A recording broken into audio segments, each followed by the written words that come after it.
নমস্কাৰ বন্ধু-বান্ধৱীসকল, আপোনালোক সকলোকে মোৰ চেনেললৈ স্বাগতম জনাইছোঁ।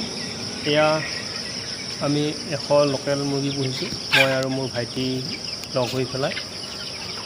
এয়া দেখিছে, আজি ইহঁতৰ বয়স প্ৰায় 2 মাহ হ'ব আৰু 2 দিন বাকী আছে। ৱেইট 600 পৰা 700 গ্ৰামৰ ভিতৰত আছে। আমি দানা হিচাপে ইহঁতক গডৰেজৰ ষ্টাৰ্টাৰটো খুৱাই আছোঁ আৰু দুপৰীয়া এনেকৈ চাউল দিওঁ আৰু বিভিন্ন ধৰণৰ ঘাঁহ বন আনি পেলাই ইহঁতক দিওঁ, বৰ ধুনীয়াকৈ খায়। মই সম্পূৰ্ণ আবদ্ধ কৰি ৰখা নাই, ৰুমৰ ভিতৰত এনেকৈ সম্পূৰ্ণ আবদ্ধ কৰা নাই, এনেকৈ বাহিৰত অলপ নেট দি ইহঁতক ৰাখিছোঁ। দিনত যিহেতু এতিয়া ডাঙৰ হৈছে, অকল 2 বাৰ দানা দিওঁ আৰু বাকী দুপৰীয়া এনেকৈ যি জংঘল হয়, ঘাঁহ বননি হয়, সেইবিলাকে খুৱাই আছোঁ। এতিয়া বৰ্তমান চাউল দিছোঁ, গতিকে চাউল খাই আছে। আপোনালোকেও এনেকৈ পুহিব পাৰে।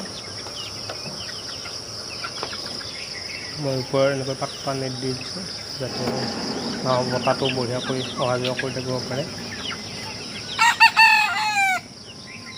আশা কৰোঁ মোৰ ভিডিঅ'টো চাই ভাল পালে, সেইবাবে মই ভাবোঁ আপোনালোকেও পুহিব ঘৰতে। আজিলৈ ইমানেই, নমস্কাৰ।